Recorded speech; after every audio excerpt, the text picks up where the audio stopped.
Elias Bou Saab, welcome to Hard Talk. Thank you.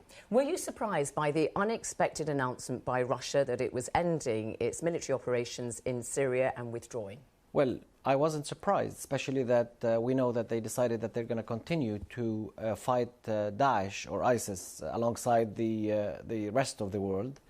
And that means they will have presence, whether through airplanes or whatever, to keep on bombing ISIS. The pull-out decision is probably a step towards telling the world that now we should move into political solution in Syria, and we should start supporting either side from all sides in the world to push for political solution. President Putin said that they had largely met their objectives. Is he right? What do you think that objective was? Keep Assad in power? For us in Lebanon, we don't see it that way. Now we have an enemy there called ISIS, Daesh, and it is not a coincidence that this enemy is the enemy of Bashar al-Assad, of the Russians, and also is the enemy of the West. So they're all fighting the same enemy. If they pulled or they pushed them away, they pushed Daesh away from certain regions, I think that's what President Putin is talking about. But they're still there. They're still the there. So-called Islamic State, ISIS, Daesh, as you call it in Arabic. Right. They were making progress at a certain point. They were making progress towards the Lebanese border even. The same way they took over most of the northern parts of Iraq. I think the Russian interference did really stop that and turned the equation around. But they're still there, and now that they've withdrawn, arguably they could start reconsolidating their position, couldn't they? If the West decides to keep Daesh strong, if they decide not to participate alongside with everybody else, to keep on attacking those extremists, those terrorists that are not threat to Syria, they're threat to the region, they're threat to the world. And Bashar al-Assad, keep him in power? You know, the opposition obviously is saying he can't be part of any transition. Look, let me be honest with you. This is a country of democracy. We all want democracy. Let's ensure that there's proper election in Syria and let the Syrian people decide who they want in power. But let's ensure there's proper election in Syria and leave it to the Syrian people to decide.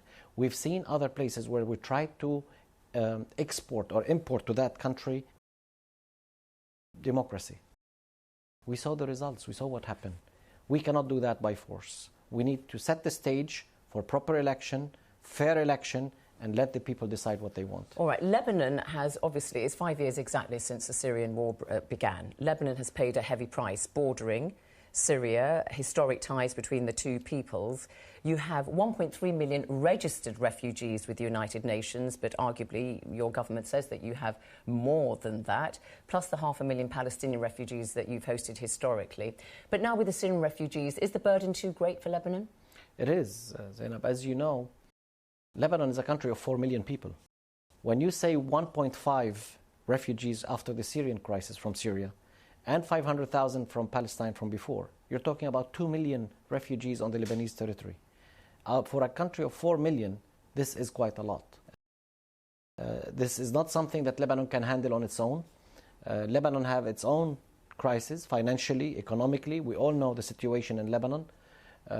Our education system, our healthcare system, everything is suffering. Add to it, on top of all what we were going through, these refugees, the crisis that we are hit. I described it once as this is like a hurricane or an earthquake that is ongoing for the past 5 years. Because usually the rest of the world goes to help after an earthquake in anywhere. They go to say, let us deal with the aftermath. In Lebanon, we are living this earthquake on a daily basis for the past 4 years. What do you say to the Europeans and when the EU is arguing over resettling 160,000 Syrian refugees in Europe? I understand their fear. But at the same time, I will tell them there's one thing we can do. I heard, on HARDtalk also before, many arguments from Turkey and others about how to deal with it and how to handle it. There's only one way. I disagree with what they're saying. Let's all share the refugees and distribute them equally all over Europe. That's not the right thing to do. The only right thing to do is to make sure we have a political solution in Syria and stop the refugees leaving the country and make sure that they can safely return home. Everybody agrees on that, but the question is how quickly can that be done and how are the refugees handled in the meantime? And you say your country is hosting this great number and finding that it is adding too much pressure. Why then isn't Lebanon party to the 1951 Refugee Convention? Why have you not signed up to that? Because that would actually assist greatly in your receiving the assistance that you need. You know, Lebanon is very different in the Middle East. Lebanon with different religions, different groups, a lot of complexity in terms politically and other means. For us in Lebanon, to be able to take on refugees and change the balance, that will change the entire country. And this is something that many people are fearing. And if you want to put it that way, the Christians in Lebanon used to be 50% of the country, or even 60% at some point. Now they're down to 35%, if not less. If you take on the refugees and deal with the situation like any other treaty, the Palestinians before and now the Syrians, the country will change. So you're and that's saying, a big fear. Because the Foreign Minister of Lebanon, Gibran Basil, who, like you, is also a member of Lebanon's Christian community, says the large number of Syrian refugees is rapidly changing the demographics and it could present an existential crisis for Lebanon because they are, by and large, the Syrians coming in, Sunni Muslims, and as you say, they are just one part of the sectarian makeup in Lebanon. But doesn't that sound a bit mean? You're sort of saying we don't want these Sunni Muslims, Syrians coming in our midst because they're going to drown out the number of Christians. That's what we hear some Europeans saying. Well, not only us as Christians are saying that. Even the Lebanese Muslim Sunnis and the Lebanese Muslim Shiites and everybody else agree that Lebanon cannot be changed demographically. We cannot afford... But that's what the Europeans are saying. Some of them, like, you know, Hungary's Viktor Orban and others are saying, you know, and some of the Slovakians are saying, we don't want Muslims in our midst. And it doesn't sound really very generous, particularly when Syria has in the past hosted a lot of refugees from the region, including you yourself, Minister. Including you were there myself. In the early 80s when there were problems in Lebanon. Correct. In 1982, during the Israeli invasion to Lebanon, I had to flee Lebanon and go to Syria. And you were received there. I was received there. And the Syrians have received many refugees in the time. But it was organized. They gave us, passes to stay, and then we returned back home. We did not stay in the country. None of us stayed in the country. Now the situation is different, and it's not like in Europe. In Lebanon, the power is shared among those three religions. And if we change that... That's the Muslim Shiites, the Muslim Sunnis, and the Christians. Yeah. Basically now also the constitution is we have equal power in the government. So we have 50% of the parliament Muslims and 50% Christians and 50% Muslims. That will change. If that changes, the entire constitution should be changed. Now there is a big fear. The Christians left Iraq. They're leaving Syria because of Daesh, because of ISIS, because of all these horrible things that are happening. The only Christian country that is left with Christian president in the Middle East is Lebanon. If we do the same to Lebanon, that means we are changing the entire demography of the region. And does it threaten the country? Could it erupt? Yes, it will. I mean, we saw the terrible civil war in Lebanon in the 90s. Are you saying that this could reignite tensions in this country and upset this balance that you've had? It will, for sure, it will. Because Lebanon now can only survive by accepting one another, accepting the situation as it is, say that we have shared power and we need to continue living side by side, Muslims and Christians, and remain as an Arab country and work accordingly. But why can't you just say, we're all Arabs? It doesn't matter what religion you are. Surely you are reinforcing these kind of divisions by saying, oh, we're Arab Christians, we don't want Arab Muslims, more Sunnis coming in our midst. Why don't you just say we're all Arabs and we welcome the Syrians in? It's easily said for anybody in the West. It's an easy thing for them to say, why don't we say that? I explained a little bit. The Muslims and the Christians, the equal power that we share, the power that we share in Lebanon is unique in the region. Lebanon is the only country with Christian president although we don't have a president for the past 2 years. Yeah. But Lebanon is supposedly the only country... All right, you mentioned that. OK, but now at the recent London conference in February that Lebanon attended, and you asked for about $11 billion over the next 5 years, a combination of loans and also straightforward aid in order for you to cope with the refugee flow yourself. But people are beginning to look at the way the Syrian refugees are being treated in Lebanon, and you know that there is some discontent about the way they are being received. I disagree. I will tell you, the Syrians are treated in Lebanon like the Lebanese. We opened the doors for all Syrians. We opened our schools for all Syrians. We opened our homes for all Syrians without even any help from the West or anybody else. The Lebanese people received the Syrian people without organization, without planning. This may take the country down sooner or later, economically, financially, in any other way. For that reason, this government has said that we need to put a plan in place before we break down. And if we break down, it will not be limited to Lebanon. That will affect the region. And eventually, you will see these refugees losing hope, have no opportunity, no future, and they will end up traveling and coming to Europe and other places. All right, let me just explain to you what I meant by the criticisms. A Human Rights Watch report in January this year called I Just Want to Be Treated Like a Person talked about the fact that, you know, there are entry requirements for Syrians coming into Lebanon who want to stay. They have to register, and these fees for registration are extremely high. For every Syrian over the age of 15, they have to do that. And this has driven a lot of the Syrians underground because they don't have the means in order to register, or they need a sponsor from a Lebanese, and they just can't do that. So Human Rights Watch is saying that this is really pushing refugees underground, and this has led to their exploitation, either in the workforce because they're working illegally or by landlords. That's not accurate. Let me tell you why.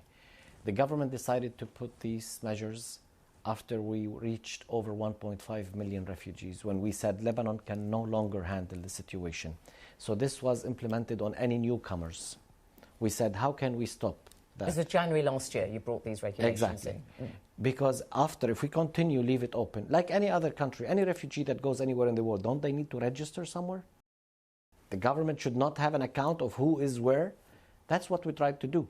Because prior to that, it was purely chaotic, and we don't know where the refugees are, where they're living, what they're doing, what are the exact numbers. So for that reason, the government did what we're saying. Put that aside, after the London conference that was hosted here in February to support the refugees crisis in the region, Lebanon has come up with a paper, and we said we will be looking at ways to facilitate the livelihood of those refugees in Lebanon. Because they can't work. They have to sign a pledge when they come in that they can't work. Unless they take a proper work permit or a paper. Sponsored by a Lebanese. Which is normal. You will find that anywhere else. If anybody comes to the UK, wants to work, they come without any paper. Yeah, but the they point don't is, ask. Let me tell you people something. fleeing, Minister, and you know, a lawyer, Diala Shihadi, from an NGO defending civil rights and liberties, says many Syrians want to but can't acquire any legal status. They don't have valid identification. And she says poorer refugees in particular can't sign things like rental contracts. And she says many Syrians stay in camps. How can they provide the documents? And she says many stay indoors for days to avoid the police. Many, she says, paid hundreds of dollars for forged passports. And she reckons about between 100 and 150 are arrested each month. Let me tell you, those that are paying money to get forged passports, they don't need passports in Lebanon because Syrians don't need passports to travel. ID, they don't isn't it? No, let me tell you why they need these passports. They need these passports to go to Turkey and from Turkey to come to Europe. So that has nothing to do with Lebanon. This is not a Lebanon situation that we're dealing with. Also, let me tell you, most of the workforce in Lebanon, by far, they're Syrians. And they're working illegally, and we know that, and we are letting it happen. Turning a blind eye. Because historically, it's been like that, even prior to the crisis. We depend a lot on the workforce, on the manpower from Syria. But why not let them work legally, Minister? For example, you are Education Minister. You have 500,000 Syrian refugee children who are in Lebanon, and you have put them in your schools by making teachers work, you know, double shifts and all the rest of it, because you have, what, something like 250,000 Lebanese children in schools, so you've got more Syrians. We have 250,000 Lebanese students in the government schools. Mm-hmm. I have about 450,000 Syrian refugees, at school age. Already we accommodated over 200,000 of them this year. We opened all the schools. We opened double shift system, morning and afternoon. We are doing everything we can to assist in these crises. But why not let Syrians who are qualified as teachers work as teachers? What would I do with the Lebanese teachers who are unemployed? Well, because you've got 500,000 more children now in your system. Zainab, the unemployment rate in Europe this year is 11%. It went down from 11.5% from last year, which is good, by 0.5%. In Lebanon, after the Syrian crisis, we are over 20% at unemployment rate for Lebanese. When we first took on this government, let me explain something. It was very difficult for us to come and say we want to help, we want to take on these refugees, put them in the classrooms, because we were getting opposition, we were getting a lot of political attacks. And I said, as Minister of Education in Lebanon, if I am to be attacked for putting these children in schools, that's fine. I'm prepared to be attacked on that, because every child belongs to the classroom. As long as they are on Lebanese territory, their place is the classroom. But also, at the same time, you have to take into consideration that the host community is suffering. I cannot go and tell the teachers in Lebanon, stay unemployed. But if you've got, twice as many children as you normally have in government schools, it would make sense to relax the restriction on Syrians working. As you said, they work illegally, and maybe have Syrian teachers. That would relieve some of the pressure. That was the point I was making. I understand, but in education in particular, and teachers, by law, we cannot have any teachers except Lebanese teachers, by law, that will teach the Lebanese curriculum. The Syrian teachers do not teach the Lebanese curriculum. Right. One other big concern that you yourself have voiced, amongst others in Lebanon, is that the refugee crisis has allowed militants in, and you reckon there are about 2 to 3% of the refugee flow includes radicals. Well, I mentioned that during the visit of Prime Minister David Cameron to Lebanon at that time when the press were there. I did not say it in the context they put it in the media here. What I said is I was asked a question if I believe that there are extremists amongst the refugees. And I said, in Lebanon, we have, not all refugees are extremists, very low number. No. I said maybe 2% of them could be, because in the Lebanese camps, where we had the Syrian refugees camps in Lebanon, we had some of them who went out of the camps, kidnapped the Lebanese soldiers. They belonged to Daesh and ISIS and whatever. Mm-hmm. And, they came out of the camps where the refugees are, and they attacked the Lebanese army on more than one occasion. So, yes, there could be. And in November last year, in a poor part of Beirut, Burj al-Barajni, you had an attack that killed more than 40 and injured 200, which was claimed by Daesh, or the so-called Islamic State. Right. But Minister, there is another thought, which is that there are some Sunni Muslims in Lebanon who are Lebanese who are turning to extremism because they see the Hezbollah fighting force, which is Shia, supporting Bashar al-Assad in Syria. So they think we're going to join the extremists, the Sunni extremists. And Imam Salmi, professor at Lebanon's American University, said well over a year ago that Sunnis are reacting to Shias supporting Damascus and are defecting to ISIL, is what he said. Well, definitely there is a conflict between Muslim Sunnis and Shiites in the region. This is something that we all know, there's no doubt. Why is Hezbollah in Syria? Because, as we know, the extremists there are reaching the Lebanese borders. They are attacking, they're bombing areas where Shiites are living. They sent, car bombs and what have you over the past few years. And that's basically why you find this involvement in Syria, because it's from both sides. But a lot of people don't like it. And you are a Christian member of the Free Patriotic Movement led by General Michel Aoun. And you are in alliance with Hezbollah as part of a around 10-party bloc in Parliament. Are you content with that alliance, that Hezbollah is fighting alongside Bashar al-Assad and he is responsible for killing 10 times as many people as Daesh are, according to many accounts? Let me tell you, first, we are in alliance with most Lebanese political parties, not just with Hezbollah. But including Hezbollah? Of course. And so Hezbollah, are you comfortable with that? Hezbollah is a Lebanese political party, and they are they liberated the Lebanese but land from the Israeli occupation. They happen to be fighting alongside Bashar al-Assad. So that's my simple question. When we made our alliance with most of the Lebanese parties, and when we made the arrangement with Hezbollah, it was purely something related to Lebanon. It was internal alliance. We do not talk about with anybody else, actually, about interfering with anyone outside the Lebanese border. But you can't turn a blind eye to the fact that they are supporting Bashar al-Assad in Syria. And the question is simply, since his forces have killed so many people, does that make you feel comfortable? I mean, to be honest with you, if I want to talk more about the Syrian conflict, and if I want to talk about his forces killed so many people, we also need to talk about what the Daesh and the ISIS have killed from the Syrian people at the same time. Yeah, of course, but I was just saying... So this war is a dirty game. You've talked about that. This war is a dirty game, and everyone is killing everyone. If everybody stops interfering in Syria, and I'm talking about everyone, then yes, Lebanon will start saying no need for anyone to go to Syria. Because former Prime Minister Sunni, of course, Saad Hariri, has called on Hezbollah to pull its forces out of Syria to prevent a sectarian holocaust in Lebanon, as he's put it. But are you also not worried, Minister, that countries like Saudi Arabia, who are obviously very opposed to Bashar al-Assad and opposed to the Shia force Hezbollah, which is backed by Iran, it receives about $1 billion assistance from Iran every year, and they're saying, you know what, Lebanon, we're going to withdraw. We're not going to give you the $3 billion assistance to the Lebanese army. They just said in February, we're going to take that back because we're not happy about the Shia support that is being given by Lebanese Shia. That's going to hit you where it hurts, in your pockets. Well, it's not because of that only. We are not concerned because it's going to hit us in our pocket. We are concerned because we are an Arab country, and we don't like to see our relationship with the Arab states and the Arab countries go in that route. We would like to have the best relationship possible with Saudi Arabia and the rest of the Gulf states. We are working accordingly. We need to make sure that we reach a point where we will have a mutual understanding that in Lebanon we have different players, different sectors. We cannot make one decision just on our own. If we don't do it collectively, the entire country is at threat.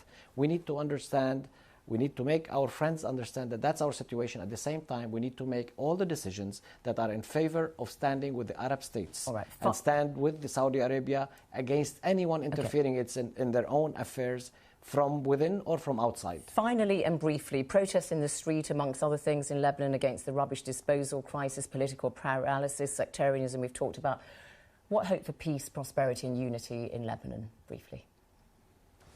Well, hope for peace if we get some serious political support from the West, from the international community. If they are serious about assisting Lebanon, they should help us financially, but they should also help us politically to have a stable country, to build our government again, and to give future hope for all the young people in Lebanon and assist us with the crisis that we are going through right now because of the Syrian refugees. Elias Bou Saab, Lebanon's Education Minister, thank you very much indeed for coming on HARDtalk. Thank you very much. Thank you.